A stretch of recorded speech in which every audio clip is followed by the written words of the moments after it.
Hello and welcome. Tonight, Ecowas leadership gives Niger Republic military 7 days to reinstate President Mohamed Bazoum or face sanctions. Also imposes land border closure and no-flight zone conditions. Hoodlums in Adamawa state unleash mayhem on citizens in Yola state. Government imposes 24-hour curfew on the state capital. President Bola Tinubu beams searchlight on the Central Bank of Nigeria, orders probe of the institution, directs weekly briefing on progress of investigation. And Super Falcons of Nigeria aim to continue unbeaten run in Group B of the FIFA Women's World Cup, set to meet Republic of Ireland tomorrow. The President of Nigeria and other Ecowas leaders have given Niger Republic military leaders 7 days to return power to the ousted president or face a range of stiff sanctions, including the use of force. This stance was taken by the leaders today during the extraordinary session of the Authority of Heads of State and Government of the body Ecowas, which took place at the presidential villa in Abuja. Our State House correspondent Larry Lasisi reports. Presidents and representatives of 12 member states of the Economic Community of West African States, ECOWAS, arrived for the extraordinary session of the Union.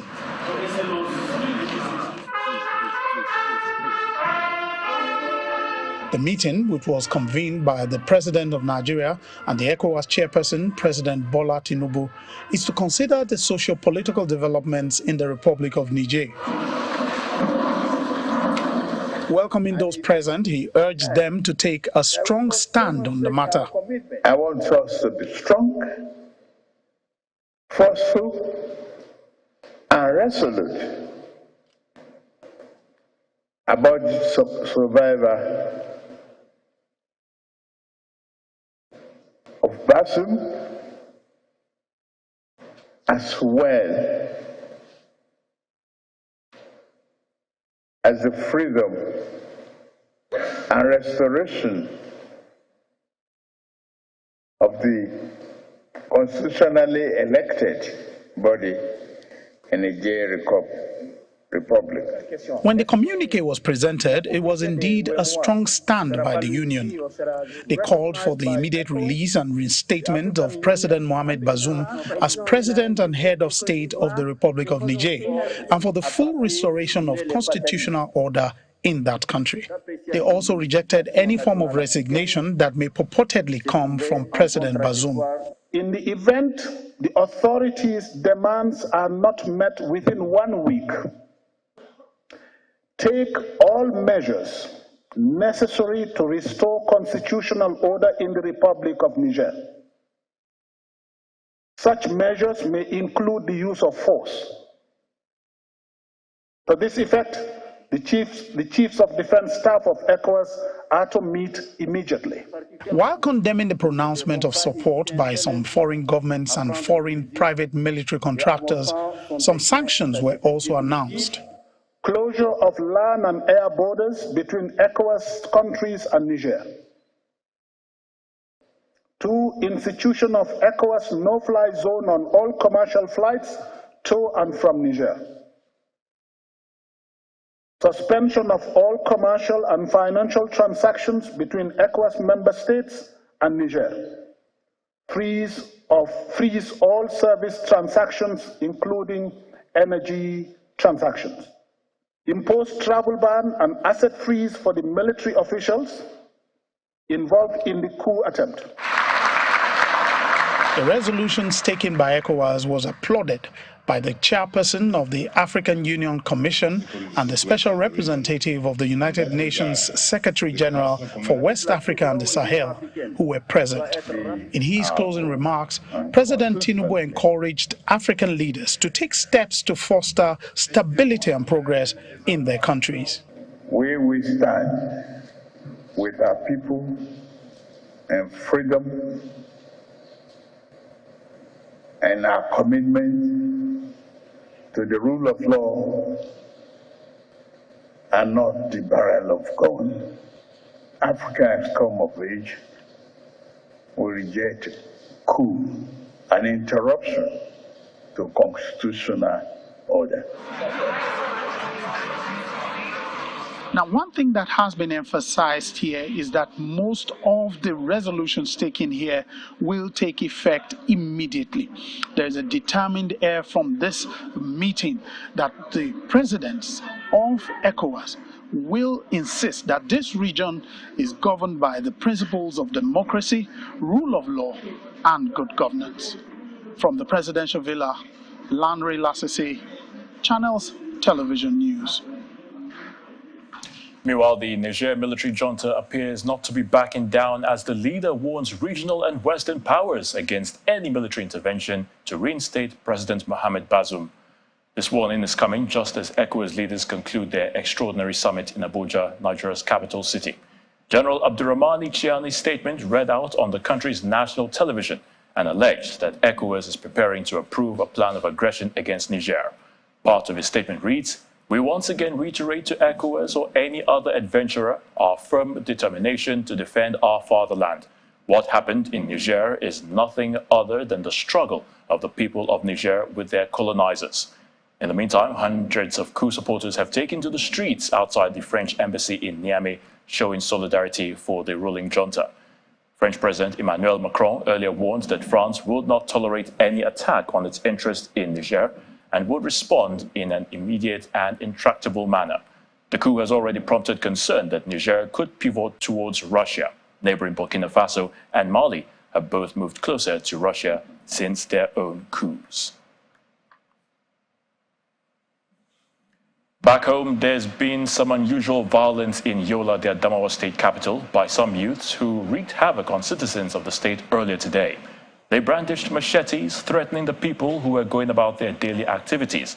The police, however, swung into action and calmed the situation, arresting most of them. And in response, the governor of Adamawa State, Umar Fintiri, imposed a 24-hour curfew on Yola, the state capital.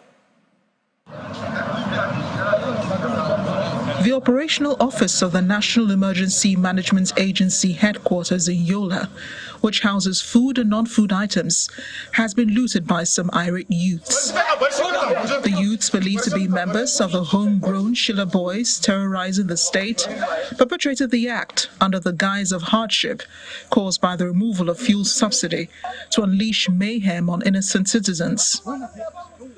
With some arrests made, the police public relations officer announces the recovery of some goods. The 5 male suspects were apprehended and some items that were looted from the warehouses. This is one.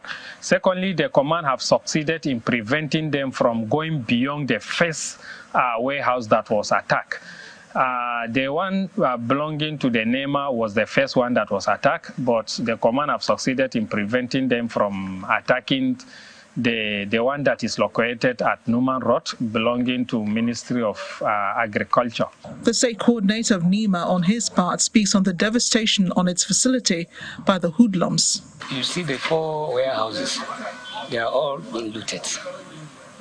They vandalized them. You look at the building, not even through the main gates or main door, they even had to push, destroy the wall to find themselves in. You will see that a lot of items, both food and non-food items, have been carted away. And looking at our vehicles, about 100 of our vehicles have been vandalized. Then the main office, which we just came in not quite 2 weeks ago, has been vandalized. All the items destroyed, some carted away. And it's a high level of criminality. Following the declaration of the curfew, only those on essential duties with valid identification are permitted to move around during the period.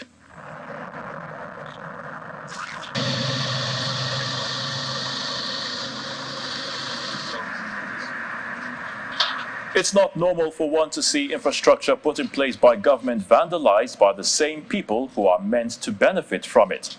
Now, that's the situation of the second Niger bridge, which stretches between Asaba in Delta State and Onitsha in Anambra State. Officials of the Federal Ministry of Works visited the bridge only to find out that some of the fittings and railings on the infrastructure are gone. Because like this, if you leave it open like this, it will I mean, of course. I mean, even sand, debris will come and break the train. The first time is the mental components on the bridge, but this time around, you can see even the manholes that is supposed to be, water drain, draining water is also being vandalized. So it will continue. Anything mental that, the miscreants are after, it will be vandalized. And at the end of the day, if care is not taken, the entire bridge will become unmotorable. And that is why it is good for all of us to come together as stakeholders to make sure that we safeguard this infrastructure in the interest of the public good and in the interest of the nation. The bridge will lose its stability. It is built to last for 60, 70 years. But if we continue to vandalize, apart from unpleasant driving situation you have on now, if you go on the bridge, you will not know when you are passing the expansion joint, and there is no way you can make the expansion joint concrete. It has to be metal because the bridge moves. When it is very warm, concrete moves, so there must be an expansion joint, which it has to be metal. A very sad incident indeed. Well, moving on, the Nigeria Labour Congress and the Trade Union Congress is mobilizing ahead of Wednesday, calling out Nigerians on the streets to protest the hardship faced following the removal of fuel subsidy in the country. The action, which is billed for the Unity Fountain, Abuja, on Wednesday, August the 2nd, is meant to force government to retreat on its position on fuel subsidy. Senior advocate of Nigeria, Mr. Femi Falana, is giving a backing to the movement, saying that it's untrue that the courts have restricted the labor movement from embarking on any strike or protest. For the Nigeria Employers Consultative Association, NECA, the NLC and TUC should rethink their planned action, as the planned events pose serious danger for the survival of sustainable enterprises.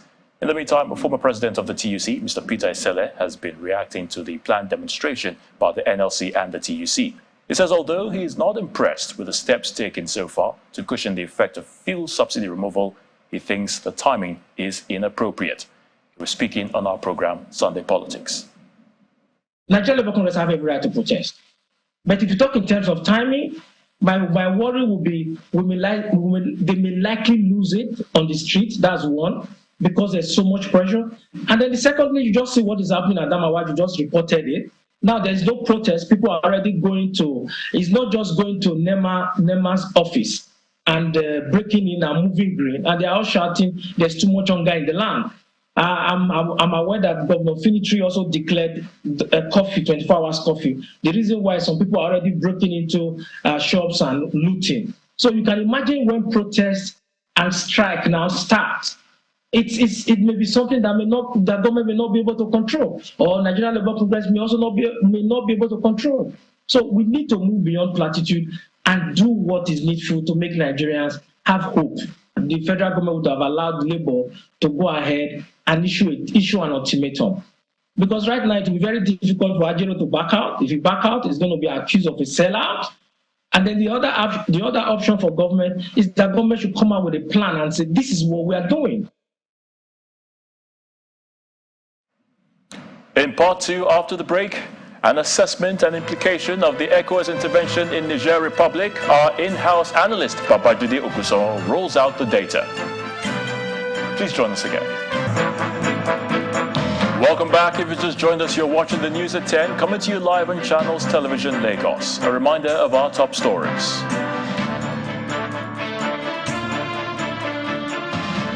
Ecowas leadership gives Niger Republic military 7 days to reinstate President Mohamed Bazoum or face sanctions. Also imposes land border closure and no-flight zone conditions. Hoodlums in Adamawa state unleash mayhem on citizens in Yola. State government imposes 24-hour curfew on the state capital. President Bola Tinubu beams searchlight on the Central Bank of Nigeria, orders probe of the institution, directs weekly briefing on progress of investigation. And Super Falcons of Nigeria aim to continue unbeaten run in Group B of the FIFA Women's World Cup, set to meet Republic of Ireland tomorrow.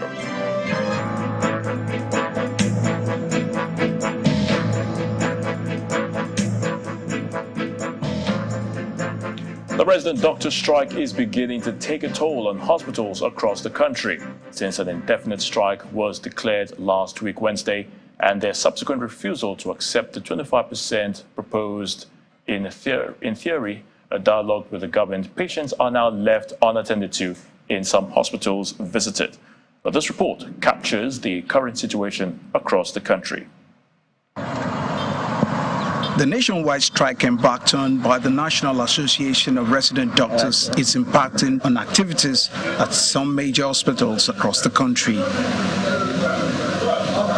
The doctors maintain that their demands can be met if prioritized by the government. This association is open to discussion with anybody, with our president, with his people, with any government official that can genuinely step in and resolve this. If you look at the list of our demands, for people who know what they are, you will agree with me that those things should not be issued. They should not actually constitute any major difficulties. These are things that people can resolve. Some of them can be resolved in a day or two. A visit to some states and federal teaching hospitals to measure compliance reveals that all is not well at some of the hospitals. During a visit to the Lagos University Teaching Hospital, LUTH, we observed that skeletal medical services are offered and the environment is not as busy as usual. The story is the same at the state-run Lagos State University Teaching Hospital, LASUTH. Although it is not clear whether the resident doctors there joined the strike, a member of the resident doctors who profess not to be named hints that the state association will make its position known in the coming days. In Port Harcourt, the River State capital, the resident doctors are complying with the national body's directive and the patients are already feeling the impact. It's a double dose in Enugu State, given the fact that the economy has already been hit by the stay-at-home order. The resident doctor strike is compounding the situation as the strike is already in full effect. In Kaduna, at the National Ear and Nose Care Center, activities were grounded as medical doctors stay away from duty. Our union, that is a national body, the Nigerian Association of Resident Doctors, we are currently on a nationwide strike, total and indefinite strike, which the decision was made after our meeting, which we held last night. Meanwhile, the president of the resident doctors at the Barao Diko Teaching Hospital told Channels correspondents that the doctors working at the state-owned hospitals are yet to join the strike. The strike that is embarked at the national level is difficult to implement at the state. So the federal institutions have been having this implementation in gradual manner, but we in the state have very limited attention in regard to this. So we want to follow it to the peculiarities related to our state. So we are not on the strike, but we are likely to join the strike. The resident doctors' demands include release of medical residency training fund, increased staff strength, and payment of salary arrears owed newly employed medical doctors, among others. The resident doctor strike is not only the challenge faced by citizens, even in Nasarawa State. The people there are lamenting the high cost of petrol in the state. Petrol is set to be selling a little over 600 naira per litre, and the people say the situation is unbearable.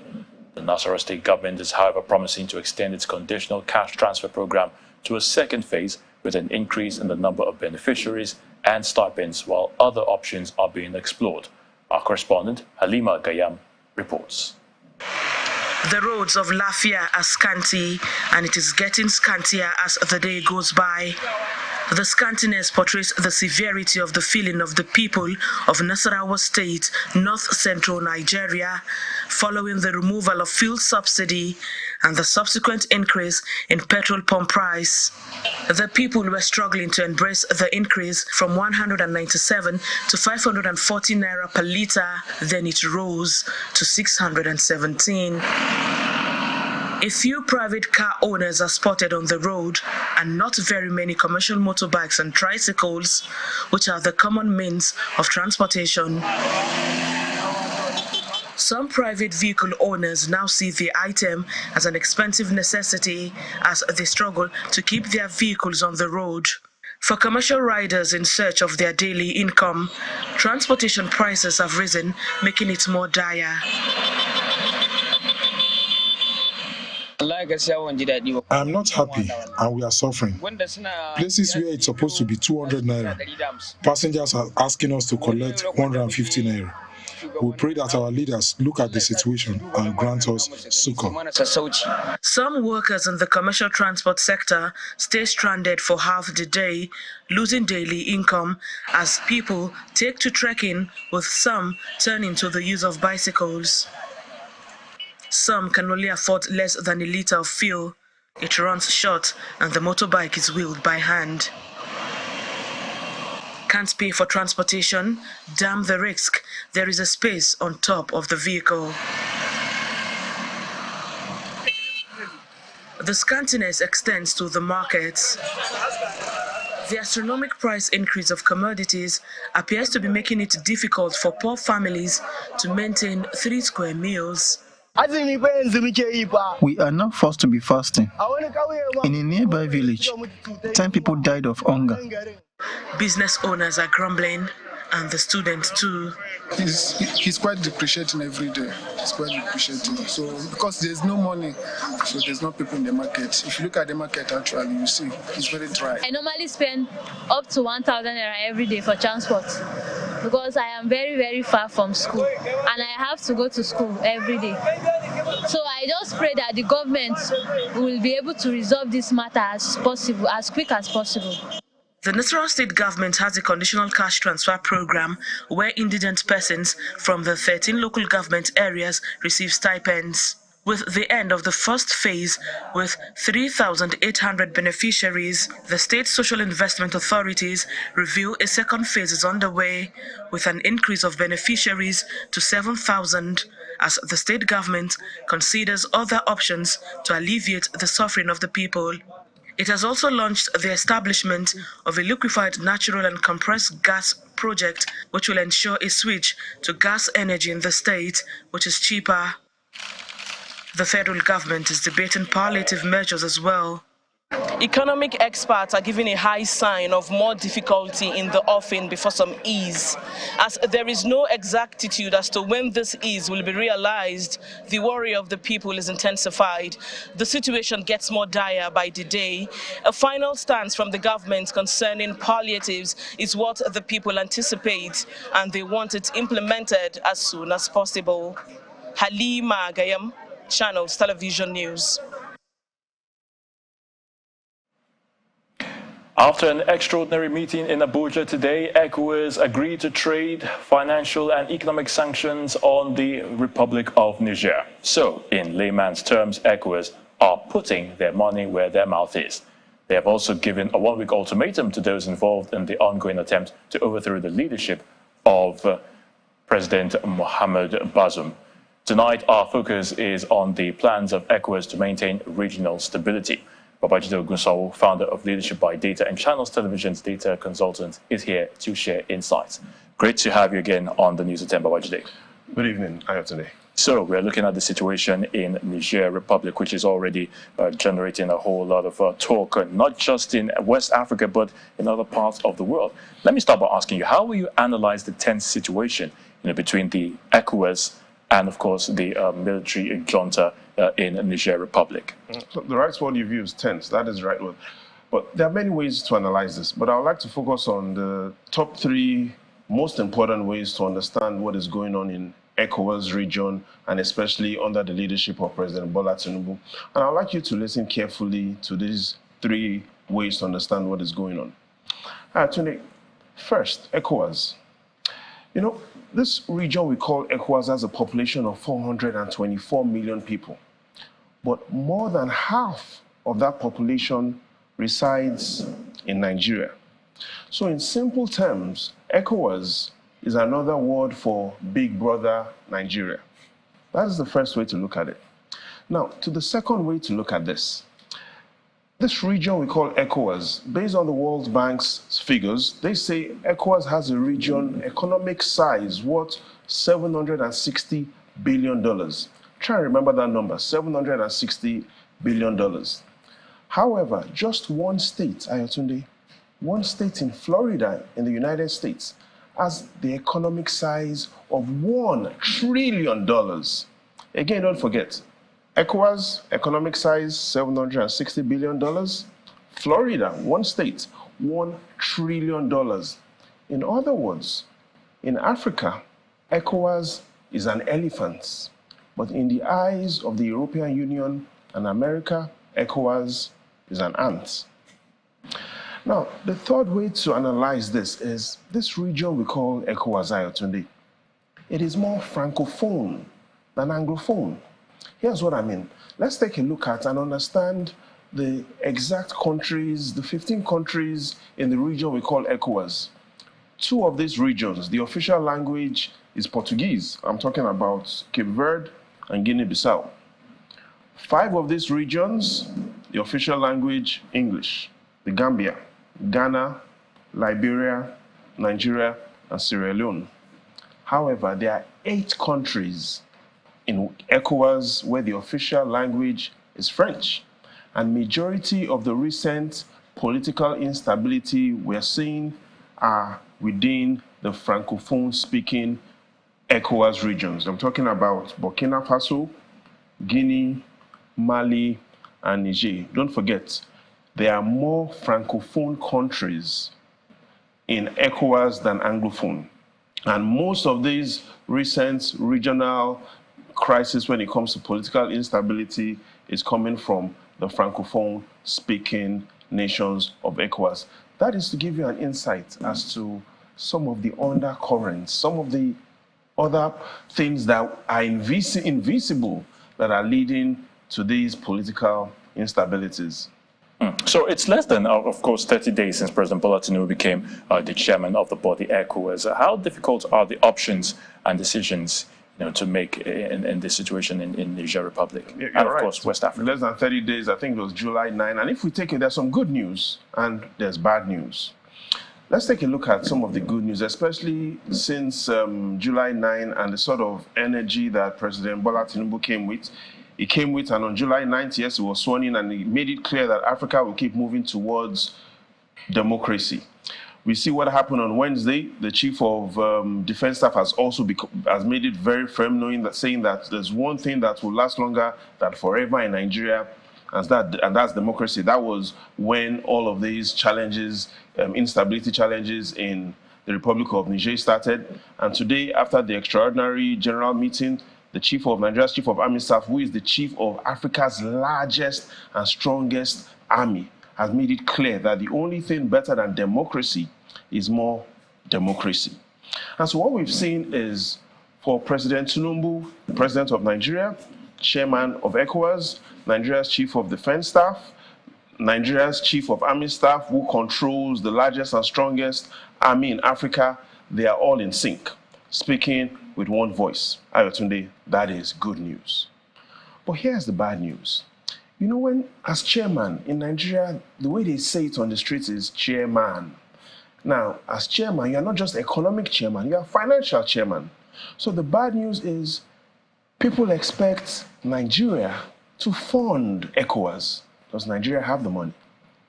People expect Nigeria's military, if there will be need, to take positions in the Republic of Niger. You talk about peacekeeping missions. Peacekeeping missions. Does Nigeria have the power and capacity to dedicate that at this time? Don't forget as well, there are homegrown leadership challenges. People are waiting for the tribunal to assert President or otherwise President Tinubu's power on the country. So good news and bad news. So how fragile, shall we say, is the Republic of Niger? What do the statistics say? Very fragile. First of all, apart from ECOWAS, Niger is also bordered by Algeria and Libya in North Africa. Republic of Niger is also bordered by Chad in Central Africa. But the truth is, the statistics are extremely bad when it comes to the Republic of Niger. The World Bank says, looking at GDP per capita, Niger has the worst performance, less than $1,500 GDP per capita. That is the worst in Ecowas member states. But if we are to look at how significant the Republic of Niger is, again, let's take a look at the facts. The facts as well speaks to there are very few countries that are the strong ones in Niger. Nigeria, the economic size of West Africa, significantly controlled by Nigeria, 63%. Then Ghana, 10%, Cote d'Ivoire, 9%, Senegal, and Guinea. You see, these 5 countries control approximately 90% the size of Ecowas. And so when we talk about Ecowas, it's really Nigeria first and these other countries. So going forward, what needs to be done, Babajide? Very quickly. You know, there's a song that says, if you ask me, now who I go ask? First, the solution is Ecowas needs to solve the problem in Niger, but Ecowas also has its problems. And what do I mean? Let's quickly take a look at that final and most important challenge that even Ecowas faces. And if we take a look at the challenge Ecowas faces, those challenges have been enumerated by Transparency International. They say corruption. Ecowas has a corruption problem. Nigeria scores 2.4 out of 10, F9. Ghana, 4.3 out of 10, F9. Every country in ECOWAS, in the ECOWAS region, based on Transparency International's most recent report, has a corruption problem, apart from one, Cape Verde. And like Cape Verde clearly is a country, an island with less than 1 million people. So the Transparency International group has said ECOWAS has a corruption problem, but ECOWAS has come out to say the Republic of Niger has a leadership problem. So if you ask me, now who I go ask? Well, we'll definitely leave it at that. Babajide Gusau, our in-house data analyst. Thank you once again for your thoughts on the news at 10. The pleasure is all mine today. The brain drain syndrome has remained a big challenge and has continued to torment the country's health sector. Ekiti, as many other states, is feeling the impact of brain drain, particularly in the area of primary health. A recent assessment by a civil society group in Ekiti State identifies a huge deficit in the number of health workers, especially nurses required at the facilities, and citizens also say they want this situation addressed. There are at least 325 primary health care centers across the 16 local governments in Ekiti, and doctors and nurses are currently said to be in short supply. Data from the National Association of Nigerian Nurses and Midwives in Ekiti State shows that the number of nurses working at the primary health centers has in less than 10 years dropped from over 300 to 68. A larger percentage of those exiting the primary health system, including medical doctors, are said to have traveled abroad for better opportunities, while others have moved to secondary and tertiary health facilities. The situation is even worse with the industrial action by resident doctors over welfare issues. This development has prompted stakeholders to make relevant findings, underlining urgent need for action. To appeal to the government to replace those who are left by either by retirement or those that have DAPA, the way you call brain drain. So, and to improve the facilities too, by putting more resources so that the people in the community level can benefit. For a public affairs analyst, the situation of shortage of manpower could get worse due to government's failure to motivate those who are still keeping faith. There was a time a particular nurse was able to deliver a woman when he was in state of pregnancy. That woman needs a lot of motivation, maybe by way of not just handshake, not just making news out of it, but doing something for that woman. And if I have my way, I will strongly recommend that that woman should be given career progression. The state government acknowledges there are challenges, but says it has mapped out strategies to mitigate the effects and fill missing gaps. We're the first state in the entire Southwest, and probably one of the first 3 in the entire country that has matched the hazard allowance the federal government pays. We started doing that about 4 or 5 months ago. But that in itself is not enough. We do know, right? There is one thing to provide, improve, the remuneration. It's another thing to ensure that the conditions of service work optimally.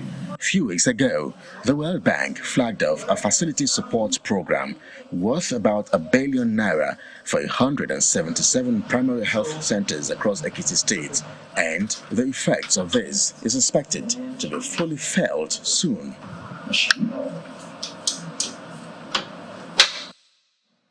The Central Bank of Nigeria, the CBN, may have more to deal with as the President, Bola Tinubu, appoints Mr. Jim Obaze as special investigator to probe the Apex Bank and key government business entities. The appointment is contained in a letter personally signed by President Bola Tinubu, dated July 28th this year, and directed to the special investigator. Mr. Obaze's task, as captured in the letter, includes blocking leakages in the CBN and provide a comprehensive report on public wealth currently in the hands of corrupt individuals and establishments. The letter reads in part, "The full terms of your engagement as special investigator shall be communicated to you in due course, but require that you immediately take steps to ensure the strengthening and probity of key government business entities, further block leakages in CBN and related government business entities, and provide a comprehensive report on public wealth currently in the hands of corrupt individuals and establishments." Mr. Jim Obaze was the Chief Executive Officer, Financial Reporting Council of Nigeria. The Federal High Court in Lagos has ordered the disclosure of the spending details of over 200 billion naira collected by the government of former Delta State Governor Ifeanyi Okowa from the Universal Basic Education Commission Fund and allocations from the Federation accounts. The court also ordered the incumbent governor, Sheriff Oborewori, to disclose details of budgetary allocations and actual spending by the Okowa government between 2015 and 2019, including specific projects carried out to improve primary education in Delta State and the locations of such projects. Justice Daniel Osiago's judgment follows a Freedom of Information suit filed by the Socio-Economic Rights and Accountability Project, SERAP. According to SERAP, the courts hold that the right group has a legal right to inquire and know the way and manner public institutions manage public funds. SERAP's suit followed the case of 7-year-old Success Adego, who in a viral video in 2019 was sent home because her parents could not pay what they term illegal school fees and levies of 900 naira and the poor quality of her primary school education. The principal officers of the National Assembly have been named, and legislative activities are almost in full swing as the lawmakers await the full list of committees. In this special report, our National Assembly correspondent, Terry Kume, brings to the fore the leadership positions in the National Assembly and their significance against the background of those who occupy them. The motion. So, Minority Leader. Aside the Senate President and Speaker of the House of Representatives who preside over plenary and their deputies who preside in their absence, and also are the chairman of the Committee of the Whole, which considers bills for third reading and report of committees, there are 4 other positions each for the majority and the minority party or parties. The majority party in most cases puts forward candidates unopposed for these positions, while the minority parties have to collectively select their own leadership. In recent times, considering the increase in the number of parties which make up the opposition in the National Assembly, it has become imperative to hold discussions across board, unlike in the past when the minority seats in the National Assembly were occupied mostly by a single party, thereby simplifying the selection process. The functions of the principal officers are clearly spelled out.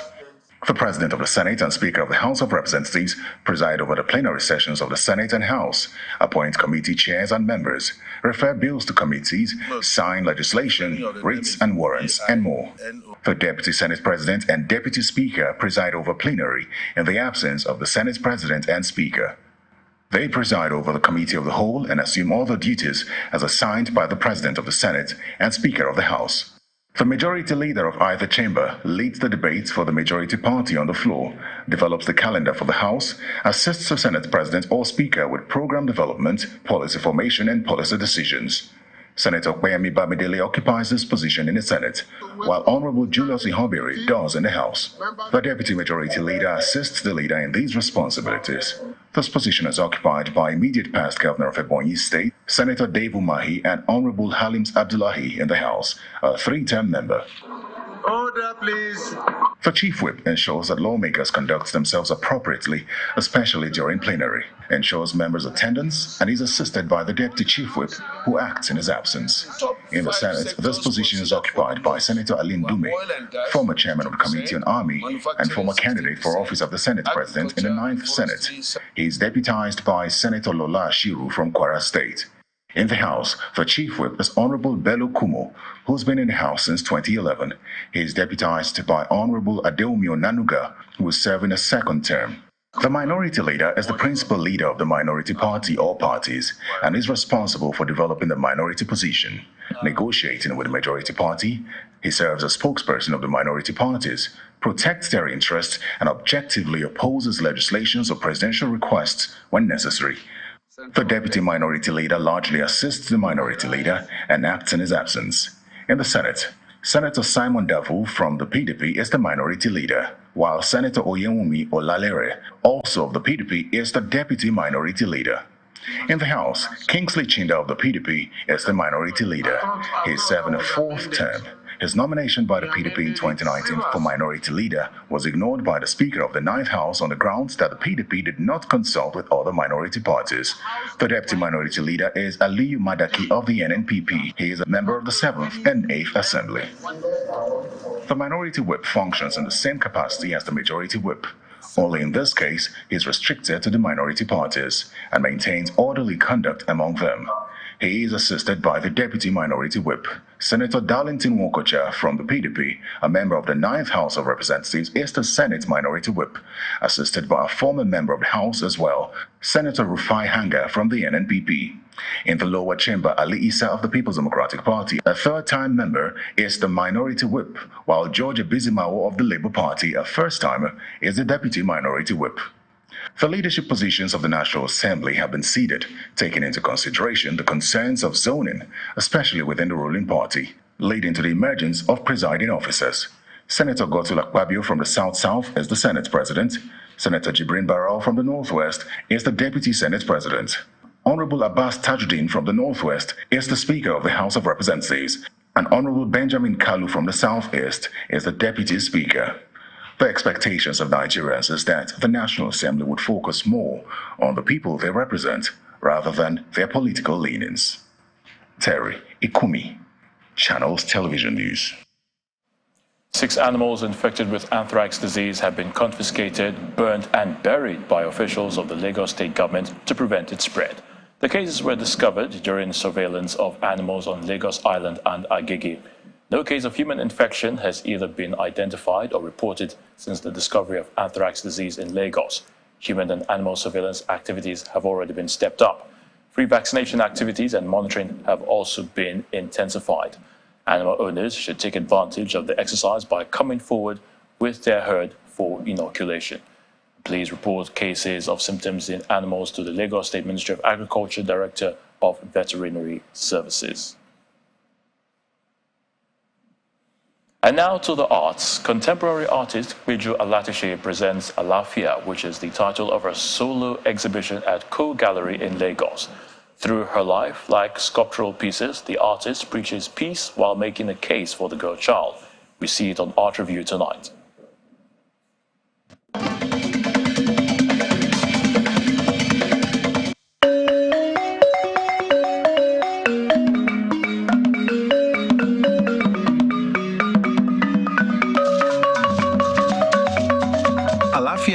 A Yoruba word which means peace is what contemporary artist Peju Alatishe is giving her audience who are in the Coup Gallery to see her latest body of work, life-sized, colorful and bold, all addressing current realities in this creative wonderland.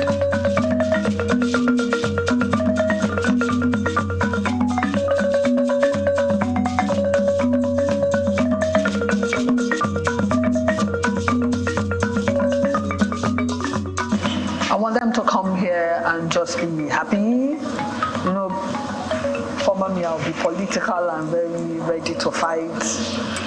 But these days, I'm just chilled and just wishing people well. We've all been through a hell lot of difficulties in the past couple of years. We all have experienced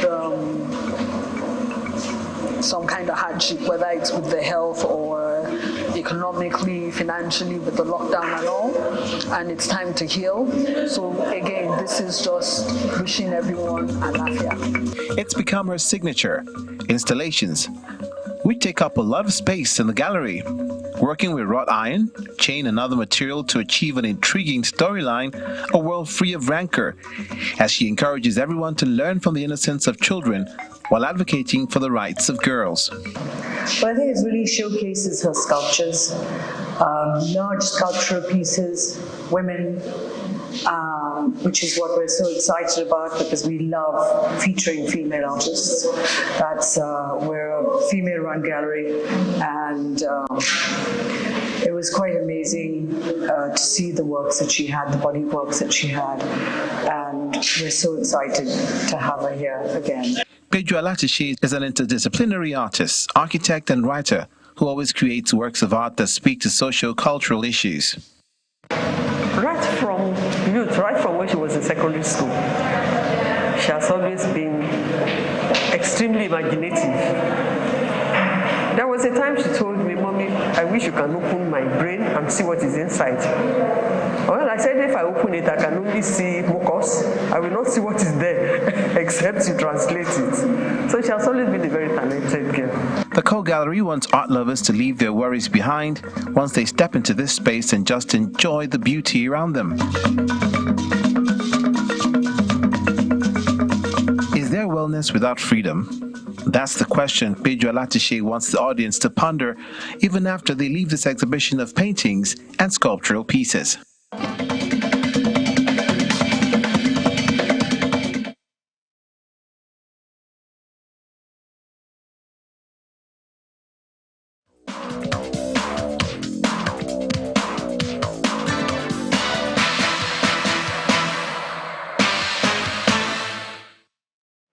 Welcome to Sports News. Reigning FIBA Women's Afro Basket champions Nigeria's D Tigers are through to the quarterfinal of the championship holding in Kigali, Rwanda. Nigeria thrashed Egypt 83-65 to record back-to-back wins in Group D, with Amy Okonkwo ending the game as top performer for Nigeria with 29 points, 13 rebounds and 4 assists. Nigeria dominated the first and second quarters 18-10 and 24-13. The third quarter was in favor of the Egyptians, 19-14. Nigeria closed out the fourth quarter 27-23 for the well-deserved win. Africa's most decorated women's team, the Super Falcons of Nigeria, are in a pole position to qualify for the knockout stage of the FIFA Women's World Cup. Having secured 4 points from 2 matches, the Falcons topped the group, and the point will be enough to seal the ticket. But then the team are aiming for all 3 points against already eliminated Republic of Ireland in their final Group B match. Cecilia Morbo reports from Perry Park in Brisbane, Australia. The Super Falcons of Nigeria are on the verge of becoming the first African team to reach the knockout stage of the FIFA Women's World Cup for the 3rd time. And also, if they remain unbeaten, this will be the first time they will play all group matches without losing a game. That's if they beat Republic of Ireland on Monday. From the coach and the players, all they want is the 3 points. We know how difficult it's going to be. You know, they've got a very good team. I think they were very unlucky not to get results out of their first matches as well. So we know it's not a given. We haven't advanced yet, so we know how important the game's going to be. We want to get the 3 points because if we do that, then we have a chance of winning the group, and that would be amazing. You know, I don't think anybody except us would have expected that. So I know it's important to them, and they'd love to win the group. And we know getting the 3 points gets us in regardless of the other game. And even a point out of the game will get us advanced. But I think they're hungry to try to get the 3 points and to top the group if possible. Do you have any injury worries in the camp? No, actually we're doing better than we were last week. Slowly starting to get everybody back to full strength, so I think we should be in good shape for the match tomorrow. For the match against Ireland, it's going to be a tough game. Yeah, I know for sure because I've watched Ireland and I've seen them play, and they are not a pushover side. They're also a good team. So, but we're prepared for whatever that is going to come up tomorrow. And for me, for sure, I'm going for victory.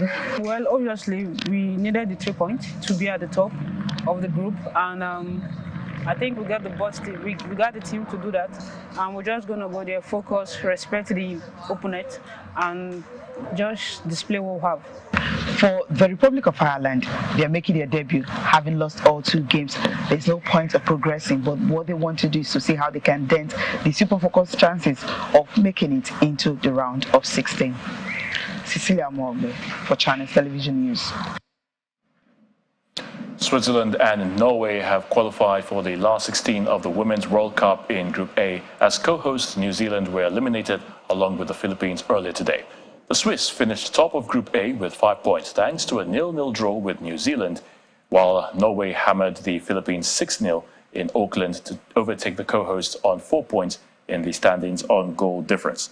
Norway had to beat the tournament debutants to stand a chance of advancing, and they cruised to victory at Eden Park with Sophie Roman-Haug scoring a hat-trick. Max Verstappen has made light of a 5-place grid penalty to reel off an 8th consecutive victory for his invincible Red Bull team at the Belgian Grand Prix earlier today. The defending double world champion and runaway series leader came home 22.305 seconds ahead of teammate Sergio Perez. Verstappen extended his lead in the title race over Perez to 125 points.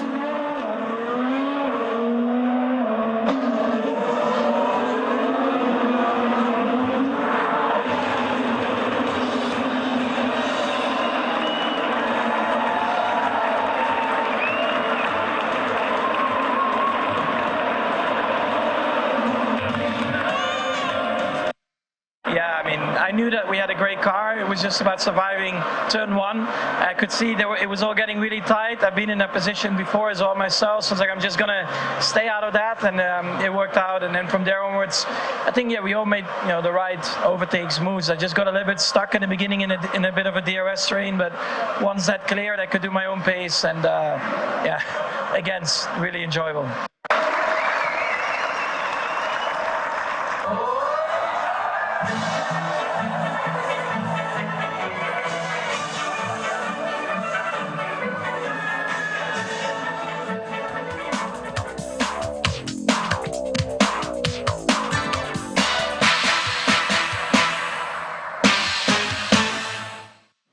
Russian President Vladimir Putin says he does not reject the idea of peace talks on Ukraine. His comments come after meeting with African leaders in St. Petersburg. He said African and Chinese initiatives could serve as a basis for finding peace. The Russian president has also said there could be no ceasefire while the Ukrainian army was on the offensive. In the hours after he spoke, Russia said the Ukrainian drone attack on Moscow had damaged 2 office blocks. Flights were briefly suspended from Vnukovo airport, southwest of the city center, and 1 person was injured. Ukraine has not commented on the drone incident. At least 37 people have been killed in an explosion in Pakistan during a rally organized by an Islamist party. Police say they have found evidence suggesting the explosion was a possible suicide attack. The death toll continues to rise from the suspected suicide bombing which tore through a political rally in Pakistan's northwestern Khyber Pakhtunkhwa province on Sunday. Dozens of blood-soaked injured people arrived at a hospital in Bajar, some carried from the ambulances to the entrance. Critically injured people were transported by military helicopters from Bajar. Video footage showed soldiers and rescue workers carrying the injured on stretchers to the helicopter that would take them to hospitals in the provincial capital of Peshawar. Police initially said there was no confirmation about the cause of the blast that took place at a gathering of the conservative Jamiat Ulema Islam Fazi Party, known for its links to hardline political Islam in the former tribal area of Bajar. But a police chief later confirmed it was a suicide bombing. The motivation behind the attack is not clear. Pakistan's Prime Minister Shehbaz Sharif condemned those responsible as being terrorists who have targeted those who speak for Islam, the Quran and Pakistan, and promised they would face real punishment.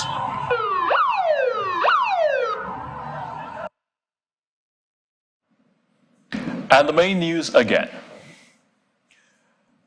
President Bola Tinubu and other Ecowas leaders have given the Niger Republic military leaders 7 days to return power to the ousted President Mohamed Bazoum or face a range of stiff sanctions, including the use of force.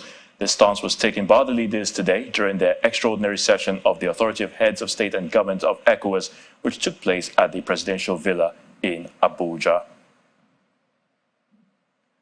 Hoodlums have unleashed mayhem on citizens in Yola, Adamawa State, brandishing machetes, even as the police arrested most of the violent youth. The state government has already imposed a 24-hour curfew on the state capital to restore normalcy. Also today, President Bola Tinubu has appointed Mr. Jim Obaze to head the investigation on the probe of the Central Bank of Nigeria, and has already directed a weekly briefing on the progress of that investigation. And Nigeria's Super Falcons will aim to keep their unbeaten run going at this year's FIFA Women's World Cup as they prepare to get all 3 points or maximum points against the Republic of Ireland tomorrow. That's the news at 10 tonight. Many thanks for watching. I'm Ayotunde Balogun. Do have a good night.